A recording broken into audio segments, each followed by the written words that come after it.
Greetings, lovely Pisceans. Hey, thank you for joining me. This is your July 2021 reading. We have marched through that halfway point of 21. I'm sure some of you will be pleased. I can't really begin to imagine where time is going. It seems it's speeding up, and I thought that the 20s would do this. I think there's quite a lot of shift in time energies and timelines and time portals and things along those lines. So it creates new juxtapositions for us. But we have just come out of the two eclipses, the first on the 26th of May and the second on the 10th of June. And I'm doing this reading on the 18th, I think. So it's really powerful, surging energy at the moment. And it's all about change. So we're moving out of the age of Pisces slowly and into the age of Aquarius, which is a whole new concept for humanity. It will be change that we've never ever before seen the likes of or experienced. So many of us are feeling this at the soul level, and we're also seeing it in our community and in our societies.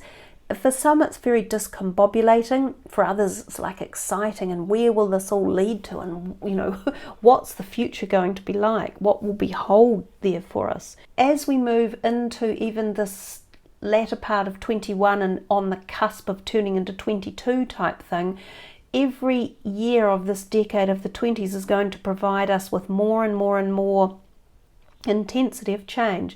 So we will feel it. We'll feel it at the individual and at our psyche. And of course, Pisces, you are very much about feeling into situations and emotions and that spiritual thread.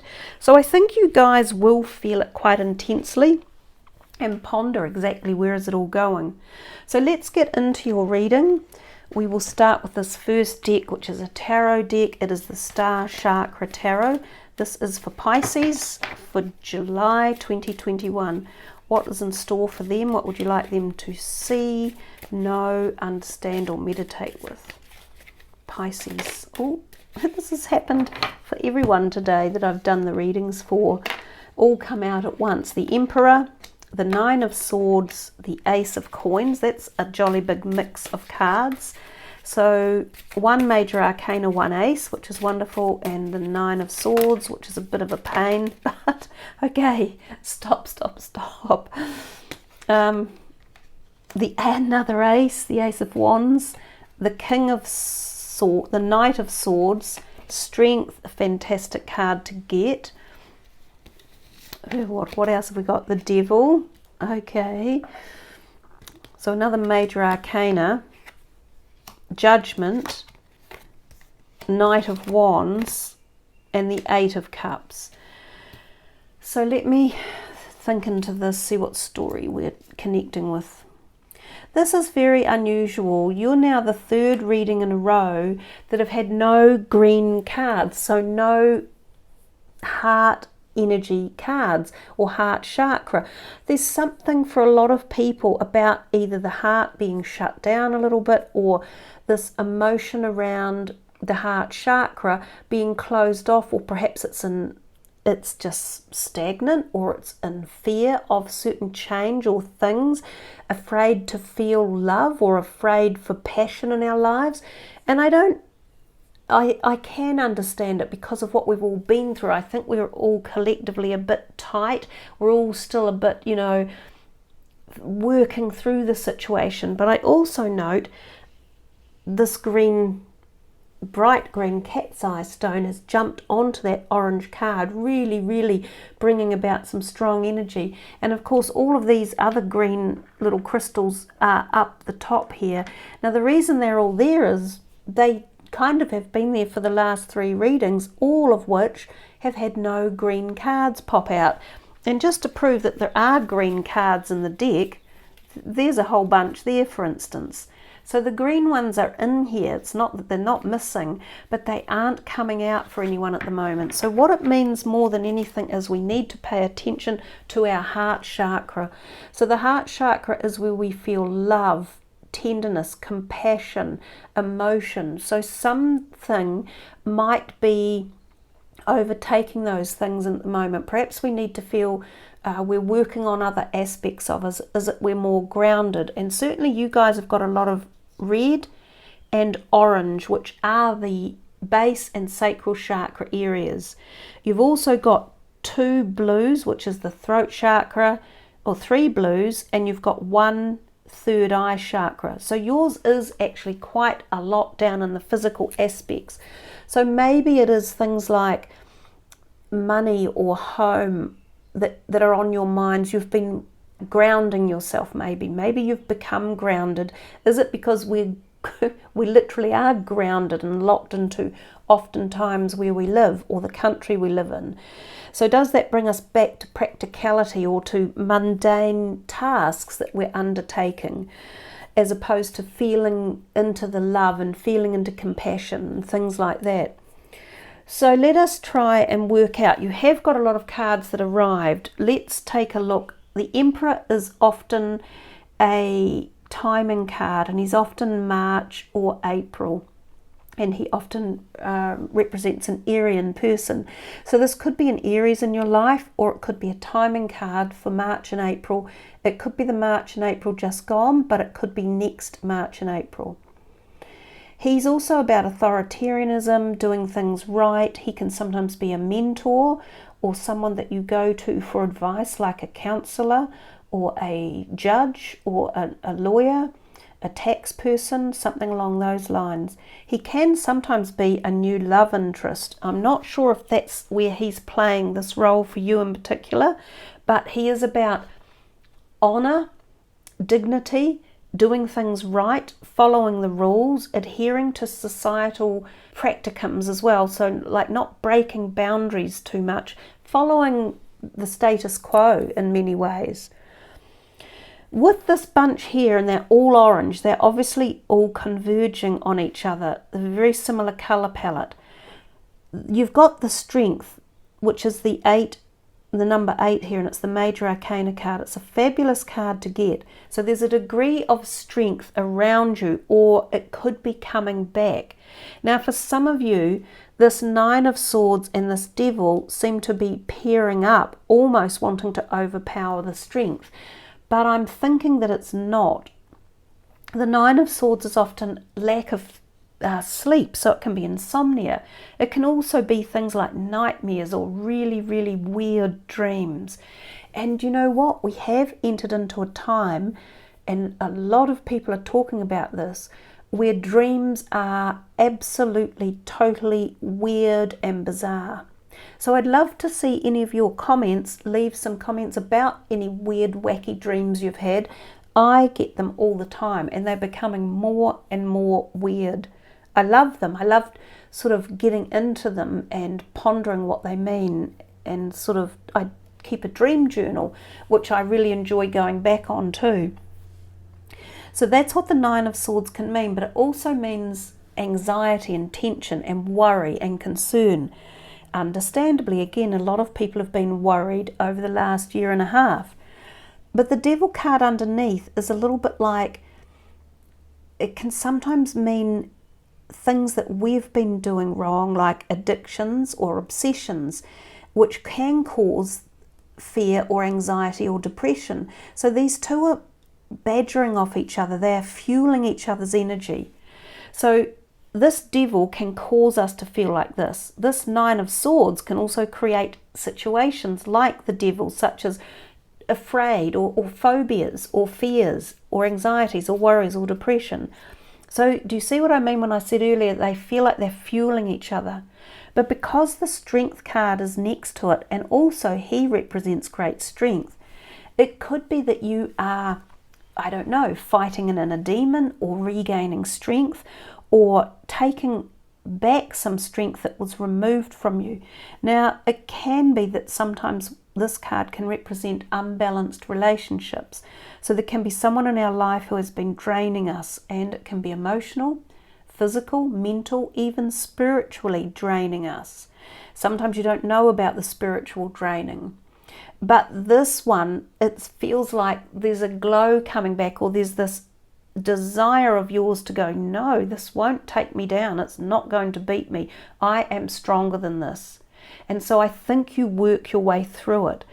This one right next to it is also very powerful, because this is the Epiphany card. It's like saying, oh my God, I know what I have to do. I have to make these changes in my life. So this could be talking to these two to subjugate them, to give them less power and to reinstate positive power over here. And you may even do it through the help of someone like this. It could be a counselor, it might be a mentor, it might just be the practicum modality of society in itself, helping you to see what's right and wrong. So they're all interconnecting, this storyboard over here.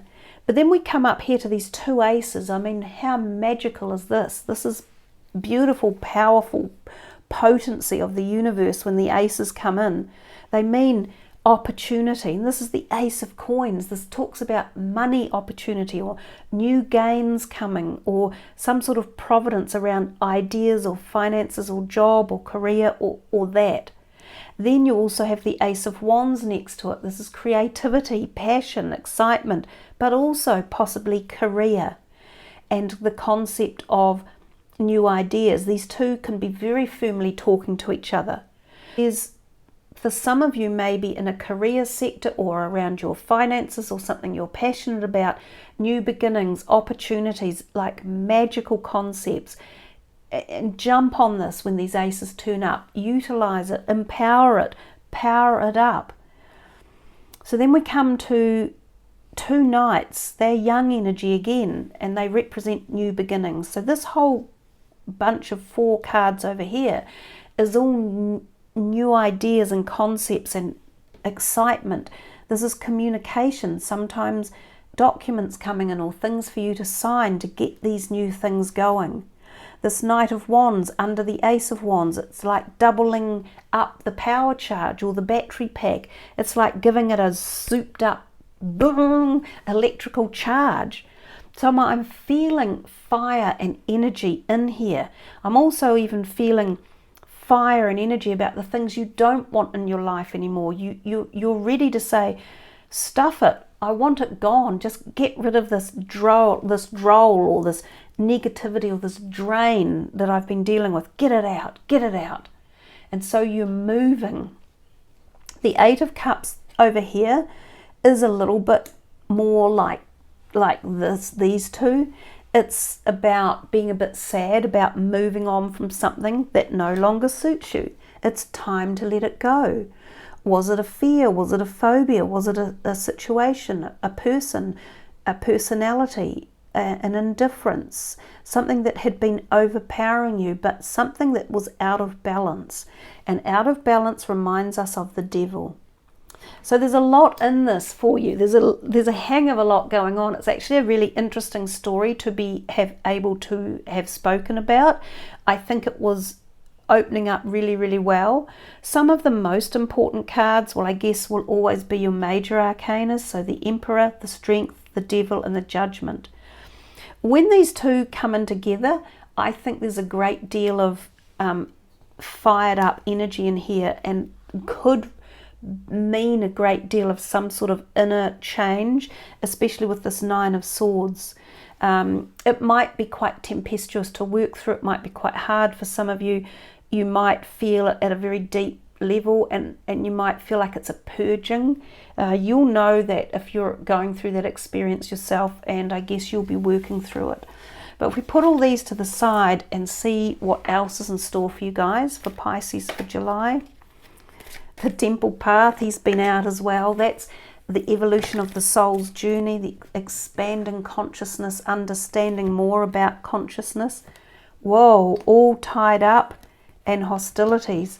What literally, the Devil and the 9 of Swords, this is literally being all tied up. And often in the traditional tarot, the Devil shows the people chained by chains like this. So there's a double really powerful message coming through here for you guys about releasing whatever it is that's tied you up to something, that's kept you in the dark. And this is in the dark as well.